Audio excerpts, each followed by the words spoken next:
మా latest videos కోసం మా ఈ తెలుగు న్యూస్ ఛానల్ సబ్స్క్రైబ్ చేసి గంట సింబల్ యాక్టివేట్ చేసుకోండి. రేపు గురువారం పోపుల డబ్బాలో ఇది పెట్టండి చాలు, లక్ష్మీదేవి కోట్లను ఇంటికి పంపుతుంది. మీ కష్టాలన్నీ పోతాయి. తరతరాలకి తరగని ఐశ్వర్యం వస్తుంది. మన భారతీయ సనాతన సాంప్రదాయంలో వంటగదికి ఎంతో విశిష్టమైన ప్రాముఖ్యత కలిగిన స్థానం ఉంది. వంటగదిని మనం కేవలం వంట చేసుకునే ప్రదేశంగా మాత్రమే కాకుండా సాక్షాత్తు ఆ అన్నపూర్ణాదేవి కొలువై ఉండే ఒక పవిత్రమైన దేవాలయంగా భావిస్తాము. ఆ వంటగదిలో ఉండే ప్రతి వస్తువుకు ఒక ప్రత్యేకత ఉంటుంది. అందులోనూ ముఖ్యంగా పోపుల డబ్బాకు ఉండే విశిష్టత అంతా ఇంతా కాదు. పోపుల డబ్బా అనేది కేవలం వంటకు రుచినిచ్చే దినుసులను దాచుకునే ఒక సాధారణమైన డబ్బా మాత్రమే కాదు. సాక్షాత్తు ఆ మహాలక్ష్మీదేవి కొలువై ఉండే అత్యంత పవిత్రమైన నివాస ప్రదేశం. మన ఇంటి ఐశ్వర్యం, మన కుటుంబ సభ్యుల సంపూర్ణ ఆరోగ్యం, మన ఇంటి మానసిక ప్రశాంతత అంతా ఆ పోపుల డబ్బాలోనే దాగి ఉంటాయి. అందుకే ఆ పోపుల డబ్బాను ఎప్పుడూ ఎంతో శుభ్రంగా, పవిత్రంగా, కంటికింపుగా ఉంచుకోవాలి. చాలా మంది ఈ విషయంలో అశ్రద్ధ చేస్తూ ఉంటారు. పోపుల డబ్బాకు ఎట్టి పరిస్థితుల్లోనూ బూజు పట్టకూడదు, దుమ్ము ధూళి చేరకూడదు. అందులో ఉండే పదార్థాలు పాడైపోయి పురుగులు పట్టి చిందరవందరగా, మురికిగా అస్సలు ఉండకూడదు. అలా ఉంటే అది దరిద్రానికి హేతువవుతుంది. ఎప్పటికప్పుడు డబ్బాను శుభ్రంగా కడుక్కుని ఆరబెట్టుకుని పాతవి పాడైపోయినవి ఏమైనా ఉంటే వాటిని వెంటనే తీసివేసి ఎప్పటికప్పుడు ఫ్రెష్గా ఉండే తాజా పోపు దినుసులను మాత్రమే అందులో అందంగా క్రమపద్ధతిలో అమర్చుకోవాలి. ఏ ఇంట్లో అయితే పోపుల డబ్బా ఎప్పుడూ నిండుగా, ఎంతో శుభ్రంగా, సువాసనలు వెదజల్లుతూ ఉంటుందో ఆ ఇంట్లో సాక్షాత్తు ఆ అన్నపూర్ణాదేవి, లక్ష్మీదేవి స్థిర నివాసం ఏర్పరచుకుంటారు. వంటగదిలో మనం వాడే ప్రతి వస్తువులోనూ దైవాంశం మెండుగా ఉంటుంది. అందులోనూ పోపుల డబ్బా అత్యంత పవిత్రమైనది కాబట్టి దానిని ఎంతో భక్తి శ్రద్ధలతో, ఏమాత్రం నిర్లక్ష్యం లేకుండా చూసుకోవాల్సిన బాధ్యత ఇంటి ఇల్లాలుపై ఉంటుంది. అప్పుడే ఆ ఇంట సిరి సంపదలు వెల్లివిరుస్తాయి. కుటుంబ సభ్యుల ఆరోగ్యానికి ఏ లోటు ఉండదు. పోపుల డబ్బాను దైవంగా భావించే ప్రతి ఇల్లు సిరుల మాగానిలా మారుతుంది. ఇక ఈ గురువారం రోజున మీ పోపుల డబ్బాలో ఒక చిన్న వస్తువును వేస్తే చాలు, ఆ లక్ష్మీదేవి అనుగ్రహం పూర్తిగా మీపై కలిగి మీరు కోరినంత ఐశ్వర్యం సిద్ధిస్తుంది. ఎన్నో రోజుల నుండి, ఎన్నో సంవత్సరాల నుండి మిమ్మల్ని మానసికంగా, శారీరకంగా పీడిస్తున్న ధన సమస్యలన్నీ పటాపంచలైపోతాయి. అకస్మాత్తుగా ధనలాభం కలుగుతుంది. ఎవరికైతే అప్పుల బాధలు ఎక్కువగా ఉన్నాయో, ఎవరికైతే డబ్బులు చేతిలో నిలవకుండా నీళ్లలా ఖర్చయిపోతున్నాయో వారందరికీ ఇదొక అద్భుతమైన మార్గం. ఈ చిన్న పరిహారం చేస్తే కూర్చుని తిన్నా తరగని అపారమైన ఐశ్వర్యం, ఆయురారోగ్యాలు మీ సొంతమవుతాయి. మరి ఇంతకీ ఈ గురువారం రోజున పోపుల డబ్బాలో ఏ వస్తువు వెయ్యాలి, ఆ వస్తువును ఎలా వెయ్యాలి అనే విషయాలను మనం ఈ వీడియోలో చాలా వివరంగా తెలుసుకుందాం. ముందు ఒక పవిత్ర కథను విందాం. ఫ్రెండ్స్, అంతకంటే ముందు ఈ వీడియోకి వెంటనే ఒక లైక్ కొట్టి కామెంట్స్ సెక్షన్లో ఎంతో భక్తి శ్రద్ధలతో ఓం శ్రీ మహాలక్ష్మీదేవై నమః అని కామెంట్ చేయండి. పూర్వకాలంలో మధ్యదేశ రాజ్యంలో విశాలాక్షిపురం అనే ఒక సుందరమైన, సుసంపన్నమైన గ్రామం ఉండేది. ఆ గ్రామంలో పచ్చని పొలాలు, ఎప్పుడూ ప్రవహించే జీవనదులు, పాడి ఆవులు ఆ ఊరికి గొప్ప అందాన్ని తెచ్చిపెట్టాయి. ఆ గ్రామంలో ధరణి అనే ఒక మహాసాధ్వి, పుణ్యస్త్రీ తన భర్త, అత్తమామలతో కలిసి ఒక పెద్ద పెంకుటింట్లో ఎంతో సంతోషంగా జీవిస్తూ ఉండేది. ధరణి పేరుకు తగ్గట్టుగానే ఎంతో ఓర్పు, దయ, కరుణ కలిగిన మహాతల్లి. ఆమె భర్త పేరు మాధవ. అతను ఆ ఊరిలో ఒక పెద్ద పచారీ కొట్టు నడుపుతూ ఎంతో నిజాయితీగా, ధర్మబద్ధంగా వ్యాపారం చేస్తూ చుట్టుపక్కల 10 గ్రామాల్లో గొప్ప పేరు ప్రఖ్యాతులు సంపాదించాడు. వారిల్లు ఎప్పుడూ ధనధాన్యాలతో, సిరి సంపదలతో తులతూగుతూ ఉండేది. ధరణి ప్రతిరోజు బ్రహ్మముహూర్తంలోనే నిద్రలేచి ఇంటి వాకిలి శుభ్రం చేసి ఆవు పేడతో కల్లాపి చల్లి రంగురంగుల పూలతో అందమైన ముగ్గులు వేసేది. ఆ తర్వాత స్నానాదికాలు ముగించుకుని తులసికోట ముందు ఆవు నెయ్యితో దీపం పెట్టి పూజామందిరంలో దేవుడికి నైవేద్యం సమర్పించిన తర్వాతే రోజువారి పనులు మొదలుపెట్టేది. ఆమె స్వభావం చాలా సున్నితమైనది. ఇంటికి ఎవరైనా అతిథులు వచ్చినా, ఆకలితో ఎవరైనా అభాగ్యులు, సాధువులు వచ్చినా లేదనకుండా కడుపు నిండా అన్నదానం చేసే గొప్ప గుణం ఆమెది. ఎవరైనా కష్టాల్లో ఉంటే తన వంతుగా ఏదో ఒక సహాయం చేయకుండా ఆమె మనసు అంగీకరించేది కాదు. ఊరిలో అందరూ ధరణిని చూసి, ఈమె సాక్షాత్తు మన ఊరికి వచ్చిన అన్నపూర్ణాదేవి, ఈమె అడుగుపెట్టిన ఇల్లు బంగారమైంది, మాధవ ఎంతో అదృష్టవంతుడు అని పొగుడుతూ ఉండేవారు. ఎంతమంది ఎన్ని పొగడ్తలు కురిపించినా ధరణికి ఏమాత్రం అహంకారం కానీ గర్వం కానీ ఉండేది కాదు. అందరితో ఎంతో వినయంగా మర్యాదగా ప్రవర్తించేది. అత్తమామలకు సేవ చేయడంలోనూ భర్తకు అనుకూలంగా నడుచుకోవడంలోనూ ఆమెకు ఆమె సాటి. కానీ అమాయకత్వం, మితిమీరిన దానగుణం కొన్నిసార్లు ఊహించని ఆపదలను తీసుకురాస్తుందన్నట్లు ధరణి జీవితంలో ఒకరోజు ఉదయం నుండి సాయంత్రం వరకు వరుసగా అనుకోని సంఘటనలు జరిగాయి. పరోపకారం చేయాలని తొందరలో ఆమె శాస్త్ర నియమాలను మరిచిపోయింది. ఒకరోజు ఉదయం ధరణి వంటగదిలో పనిచేసుకుంటుండగా ఆమె పొరుగింటి మహిళ సుజాత కంగారుగా పరుగున వచ్చింది. ఏమిటి సుజాత, అలా కంగారుగా ఉన్నావు? ఏమైనా సమస్య వచ్చిందా? నేనేమైనా సహాయం చేయగలనా అని ధరణి ఎంతో ఆప్యాయంగా అడిగింది. అప్పుడు సుజాత, ధరణి, మా ఇంటికి అనుకోకుండా మా అన్నయ్య వాళ్ల కుటుంబం, బంధువులు చాలామంది వచ్చారు. వాళ్ళందరికీ నేను భోజనాలు వండాలి. వాళ్ళు చపాతీలు తింటారట. కానీ మా ఇంట్లో ఉన్న చపాతీ పీట, పెనం నిన్న కింద పడి విరిగిపోయాయి. కొత్తవి కొందామంటే ఇప్పుడు సొంత జరిగే సమయం కాదు. నీ దగ్గర ఉంటే కాస్త చపాతీలు చేసుకునే చెక్కపీట, కట్టలు, పెనం ఇస్తావా?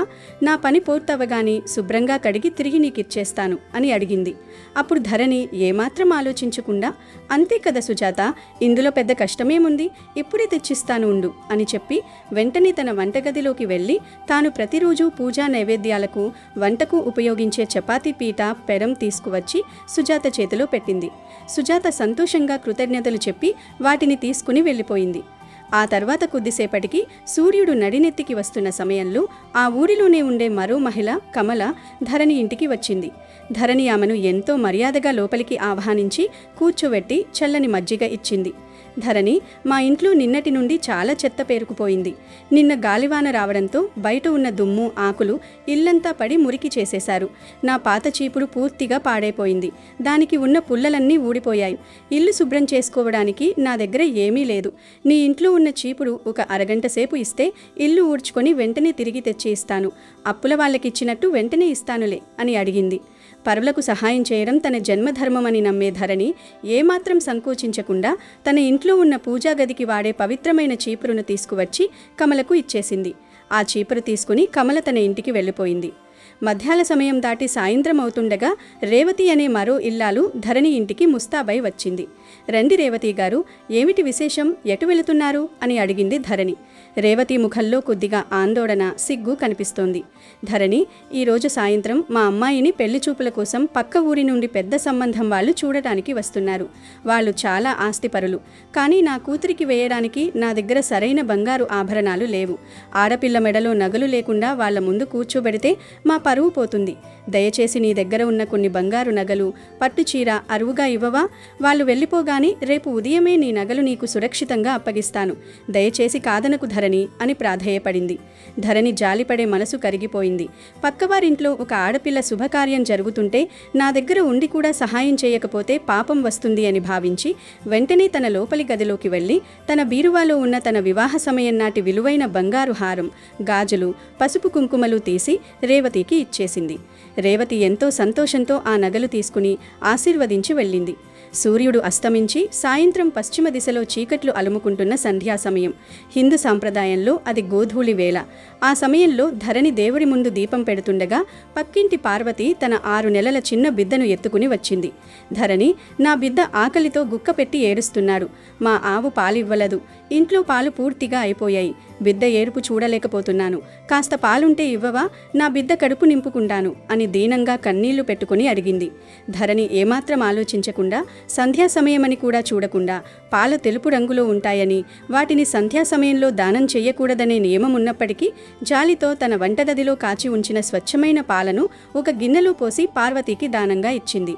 రాత్రి భోజనాలు పూర్తయిన తర్వాత అంతా పడుకునే నిషీది సమయంలో మరో మహిళ గౌరి వచ్చి, ధరణి, రాత్రి మా వారు వారు పని మీద ఊరు వెళ్ళి ఆలస్యంగా వచ్చారు. కూడలో వేయడానికి ఉప్పు డబ్బాలో అయిపోయింది. కాస్త ఉప్పు ఇస్తావా అని అడిగితే ధరణి రాత్రిపూట ఎవరికీ ఉప్పు ఇవ్వకూడదనే వాస్తు నియమం కూడా ఆలోచించకుండా డబ్బాలోంచి ఉప్పును తీసి ఇచ్చేసింది.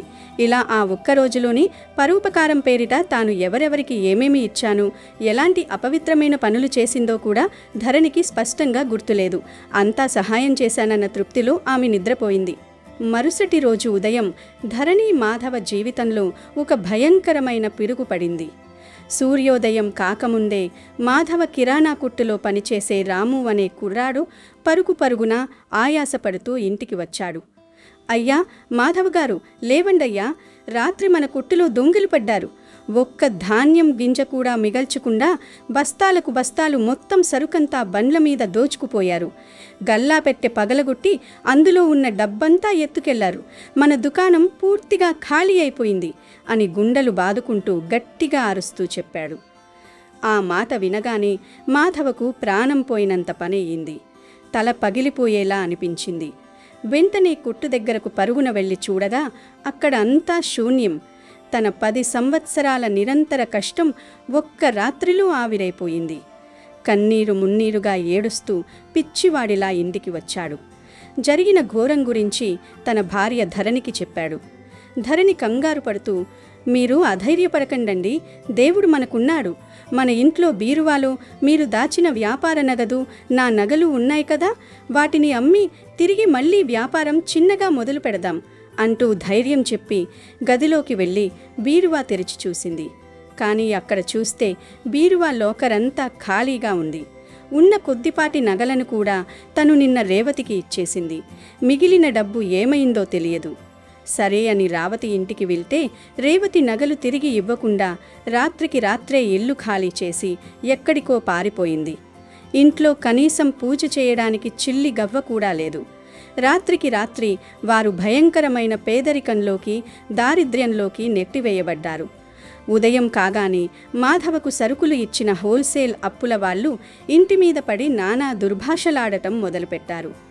మాధవకు కన్నీళ్లతో పాటు కోపం కట్టలు తెంచుకుంది. ధరణి, నీకు బుద్ధి ఉందా? నువ్వు చేసే ఈ పిచ్చి దానాల వల్లే మనకు ఈ గతి పట్టింది. ఉన్నవన్నీ ఊరి వాళ్ళకి పంచిపెట్టి ఇంట్లోని అలంకారాలన్నీ అరువు ఇచ్చి ఇప్పుడు నన్ను నడివీధిలో అప్పుల వాళ్ల ముందు నిలబెట్టావు. దరిద్రం మన నెత్తిన తాండవిస్తోంది. నీ చేతుల మీదుగానే మన సర్వనాశనం జరిగింది. ఇక నువ్వు ఈ ఇంట్లో ఒక్క క్షణం కూడా ఉండటానికి వీలు లేదు. వెంటనే నా కళ్ళ ముందు నుండి వెళ్ళిపో అంటూ ధరణిని జుట్టు పట్టుకుని మెడబట్టి దారుణంగా ఇంటి నుండి గెంటేశాడు. ఎవరెవరికైతే ధరణి నిన్నటిదాకా సహాయం చేసిందో ఆ ఇరుగు పొరుగు వారంతా ఇప్పుడు కనీసం ఓదార్చడానికి కూడా రాలేదు సరికదా ముఖం చాటేశారు. నిరాశ్రయురాలైన ధరణికి లోకం చీకటిగా అనిపించింది. కన్నీరు మున్నీరుగా విలపిస్తూ దారిద్ర్యం మరియు భర్త కోపం భరించలేక తన ఇష్టదైవమైన ఊరి చివర ఉన్న మహాలక్ష్మి గుడికి చేరుకుంది. తల్లి జగన్మాత, నేనేం ఘోరమైన తప్పు చేశానని నాకీ కఠినమైన శిక్ష వేశావు? నా భర్త నన్ను గెంటేశాడు. సమాజం చీకుడుతోంది. నేను బ్రతికి ఉండి ప్రయోజనం లేదు. నీ సాక్షిగా ఈ ప్రాణాలు తీసుకుంటాను అంటూ పక్కనే ప్రవహిస్తున్న ఉద్ధృతమైన గోదావరి నదిలో దూకడానికి సిద్ధపడింది. సరిగ్గా అప్పుడే ఆకాశం నుండి కళ్ళు చెదిరే అద్భుతమైన కాంతి వెలువడింది. సాక్షాత్తు శ్రీ మహాలక్ష్మీదేవి 8 చేతులతో పద్మంపై ఆసీనురాలై ధరణి ముందు ప్రత్యక్షమైంది. ఆగు ధరణి, అజ్ఞానంతో ఆత్మహత్య అనే మహాపాపానికి ఒడిగటకు. నువ్వు ఎందుకు ఈ దరిద్రాన్ని అనుభవిస్తున్నావు? అష్టైశ్వర్యాలతో తులతూగాల్సిన నీ ఇల్లు ఎందుకు ఇలా అప్పుల పాలయ్యిందో, నీ భర్త నిన్ను ఎందుకు గింటాడో నీకు తెలుసా? ఇదంతా నువ్వు నిన్న ఒక్క రోజులో చేసిన 5 భయంకరమైన తప్పుల వల్లే జరిగింది. పరోపకారం మంచిదే, కానీ తెలుసో తెలియకో నీ ఇంట్లో ఉండే అత్యంత పవిత్రమైన 5 వస్తువులను ఇతరులకు అప్పగించావు. ఎవరి ఇంట్లో అయితే ఈ వస్తువులు ఇతరుల పాలవుతాయో ఆ ఇంట్లో నేను ఒక్క క్షణం కూడా నివసించలేను. నా స్థానంలో జ్యేష్ఠాదేవి దరిద్రదేవత ప్రవేశిస్తుంది అని గంభీరంగా పలికింది. అప్పుడు ధరణి భయంతో వణుకుతూ చేతులు జోడించి, తల్లి, నా తప్పు నాకు తెలియలేదు. అవేమిటో దయచేసి నాకు సవివరంగా చెప్పండి. నా అజ్ఞానాన్ని తొలగించండి అని కన్నీళ్లతో వేడుకుంది. అప్పుడు మహాలక్ష్మీదేవి ఇలా వివరంగా చెప్పడం ప్రారంభించింది. ధరణి, ఇంట్లోని ఈ 5 వస్తువులను పొరపాటున కూడా ఎవ్వరికీ ఇవ్వకూడదు. ఆ వస్తువులేమిటో శ్రద్ధగా చెప్తాను విను అని ఇలా చెప్పడం మొదలుపెట్టింది. అన్నిటికంటే మొదటి వస్తువు, వంట చేయడానికి ఉపయోగించే పీఠ లేదా కర్రలను ఇతరులకు ఇవ్వకూడదు. రొట్టెలు అంటే చపాతీలు చేసే పీఠను కూడా ఇవ్వకూడదు. ఎందుకంటే వంటగదిలో వీటికి ఎక్కువ ప్రాధాన్యత ఉంటుంది. ఈ వస్తువులు పవిత్రతను కలిగి ఉండాలి. ఇదే వస్తువుల ద్వారా భగవంతుడికి ప్రసాదం తయారు చేయబడుతుంది. అందువల్ల ఈ వస్తువులను ఎప్పుడూ శుభ్రంగా, సత్యంగా ఉంచాలి. ఇతరులకు ఇచ్చినప్పుడు ఇవి అపవిత్రం కావచ్చు. తరువాత వీటి వాడకం వల్ల అశుభ ఫలితాలు లభిస్తాయి. అందువల్ల ధరణి, నువ్వు నీ ఇంట్లో ఉండే రొట్టెలు చేసే పీఠ, పెనం ఇతరులకు ఇచ్చి మొదటి తప్పు చేశావు. ఇంకా లక్ష్మీదేవి ఈ విధంగా చెబుతుంది, ధరణి, ఇప్పుడు నువ్వు వేరే వస్తువు గురించి తెలుసుకో. ఇంక నువ్వు నీ పక్క ఇంటి ఆవిడకు ఇంట్లో ఉండే చీపురును ఇచ్చావు కదా. ఏ వస్తువులో నా నివాసం ఎప్పుడు ఉంటుందో, ఏ వస్తువు నాకు అత్యంత ప్రియమైనదో నువ్వు దాన్ని ఇతరులకు ఇచ్చావు. ఇలాంటి స్థితిలో నేను నీ ఇంట్లో ఎలా ఉండగలను చెప్పు. ధరణి, ఏ స్త్రీ తన ఇంట్లో ఉండే చీపురును ఇతరులకు ఇస్తుందో నేను ఆమె ఇంటిని త్యజిస్తాను. చీపురు వాడకంతో ఇంటిని శుభ్రం చేస్తారు. ఎక్కడ శుభ్రత ఉంటుందో అక్కడ నా నివాసం ఉంటుంది. ఒక మాట గుర్తుంచుకో, ఇంట్లో చీపురును ఎవ్వరికీ కనపడని చోట ఉంచాలి. చీపురు మీద బయట ఉండేవారి దృష్టి పడకూడదు. చీపురు ఒక అత్యంత పవిత్రమైన వస్తువు. దీనికి కాళ్లను తాకడం కూడా చేయకూడదు. దీనితో మురికిగా ఉన్న వస్తువులను శుభ్రం చేయకూడదు. ఓ ధరణి, నువ్వు 3వ వస్తువు గురించి తెలుసుకో. దీన్ని ఒక స్త్రీ ఇతరులకు ఎప్పుడూ ఇవ్వకూడదు. అవి ఆభరణాలు. ఒక స్త్రీ తన ఆభరణాలను వేరే స్త్రీకి ఎప్పుడూ ఇవ్వకూడదు. నేను ఎప్పుడూ ఆభరణాలలో నివసిస్తాను. ఒక మహిళ యొక్క 16 శృంగారాలలో ఆభరణాలకు చాలా పెద్ద ప్రాధాన్యత ఉంది. పెళ్ళైన స్త్రీ తన ఆభరణాలను ఇతరులకు ఇవ్వకూడదు. ఏ స్త్రీ తన ఆభరణాలను ఇతరులకు ఇస్తుందో వారి జీవితంలో పెద్ద దురదృష్టం వస్తుంది. ధరణి, ఇప్పుడు నేను 4వ వస్తువు గురించి తెలుపుతాను. ఏ మనుషులైనా సాయంత్రం అయిన తర్వాత ఎప్పుడూ తెల్లని రంగు వస్తువులను దానం చేయకూడదు. కానీ నువ్వు సాయంత్రం సమయంలో పాలు దానం చేశావు. సాయంత్రం పాలను ఇతరులకు ఇస్తే దురదృష్టం వస్తుంది. సాయంత్రం శుభ్రమైన వస్తువులను ఇతరులకు దానం చేసినప్పుడు మనిషి జీవితంలో దురదృష్టం వస్తుంది. అలాగే రాత్రిపూట ఉప్పును ఎవ్వరికీ దానంగా ఇవ్వకూడదు. ఉప్పు సముద్ర మథనం నుండి పుడుతుంది. నేను కూడా సముద్ర రాజకన్యనే కదా. ఉప్పు సాక్షాత్తు నా ప్రతిరూపం, ధనానికి సంకేతం. సూర్యాస్తమయం తరువాత చీకటి పడిన రాత్రి సమయంలో ఎవరికైనా ఉప్పుని ఇస్తే ఆ ఇంటి సర్వ సంపదలు, ఆదా చేసిన డబ్బు ఆ ఉప్పుతో పాటే బయటకు వెళ్ళిపోతాయి. దరిద్ర దేవత ఆ ఇంట్లో శాశ్వత నివాసం ఏర్పరచుకుంటుంది. రాత్రిపూట ఉప్పు ఇస్తే కుటుంబ సభ్యుల మధ్య తీవ్రమైన గొడవలు కూడా వస్తాయి. కనుక ధరణి, వీటిని ఎప్పుడూ దానం చేయకూడదు. ఈ వస్తువులను ఇతరులకు అప్పుగా లేదా ఉపయోగించడానికి ఇవ్వకూడదు అని లక్ష్మీదేవి చెప్తుంది. అప్పుడు ధరణి ఇలా అంటుంది, లక్ష్మీ తల్లి, నా వల్ల పెద్ద తప్పు జరిగింది. నాకు ఈ విషయాలు తెలియవు. దయచేసి నన్ను క్షమించండి. నాకు ప్రాయశ్చిత్తం చేయడానికి ఉపాయం చెప్పండి అని అడుగుతుంది. దానికి దేవి లక్ష్మి ఈ విధంగా చెబుతుంది, ధరణి, నువ్వు ఇప్పటికే ప్రాయశ్చిత్తం చేశావు. అందువల్ల తిరిగి నువ్వు నీ ఇంటికి వెళ్ళు. నీకు నీ సంపూర్ణ ధన సంపద తిరిగి ఇస్తాను అని చెప్పగానే లక్ష్మీ తల్లి అక్కడ నుండి అదృశ్యమవుతుంది. తరువాత ధరణి లక్ష్మీదేవి తల్లికి ధన్యవాదాలు తెలుపుకుంటూ ఆ స్థలం నుండి ఇంటి వైపు వెళుతుంది. ధరణి భయపడుతూ ఆశగా ఇంటికి తిరిగి వచ్చేసరికి దొంగిలించబడిన వ్యాపార సరుకంతా, గల్లాపెట్టెలోని డబ్బు అంతా కొట్టులో యథాతథంగా ఉంది. దొంగలు అడవిలో దారి తప్పి పోలీసులకు పట్టుబడ్డారని వార్త వచ్చింది. అలాగే తన నగలు తీసుకుని పారిపోయిన రేవతికి దారిలో ఒక సర్పం ఎదురై భయపెట్టడంతో మనసు మార్చుకుని తప్పు తెలుసుకుని వచ్చి ధరణి కాళ్ల మీద పడి నగలు ఇచ్చేసి వెళ్ళింది. తన భార్య గొప్పదనాన్ని, జరిగిన అద్భుతాన్ని, మహాలక్ష్మి కటాక్షాన్ని తెలుసుకున్న మాధవ పరుగున వచ్చి ధరణిని క్షమాపణ అడిగి కన్నీళ్లు తుడుచుకుంటూ ఎంతో ప్రేమగా తిరిగి ఇంట్లోకి తీసుకువెళ్ళాడు. అప్పటి నుండి ధరణి తన ఇంట్లోని ఆ 5 వస్తువులను మరెవ్వరికీ ఇవ్వకుండా లక్ష్మీ కటాక్షంతో భర్తతో కలిసి నిండు నూరేళ్లు సుఖ సంతోషాలతో అష్టైశ్వర్యాలతో జీవించింది. కాబట్టి మిత్రులారా, ధర్మశాస్త్రాలు చెప్పిన ఈ నియమాలను పాటించండి. ఎట్టి పరిస్థితుల్లోనూ ఈ 5 వస్తువులను ఇరుగు పొరుగు వారికి ఇవ్వకండి. ఇక వీడియోలోకి వస్తే, పోపుల డబ్బాకు శ్రీ మహాలక్ష్మీదేవికి ఎంతో అవినాభావ సంబంధం ఉంది. పోపుల డబ్బా అనేది మన సంపదకు, పాడి పంటలకు ప్రతీక.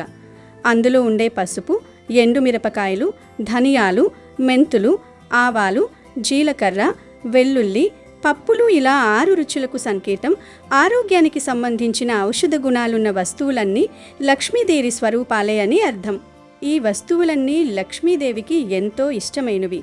పసుపు సాక్షాత్తు లక్ష్మీదేవికి ప్రతిరూపమైతే, ధనియాలు ధనానికి ప్రతీకగా భావిస్తాం. ఆవాలు మన ఇంటిపై పడే నరగోసను, దిష్టిని పోగొడతాయి.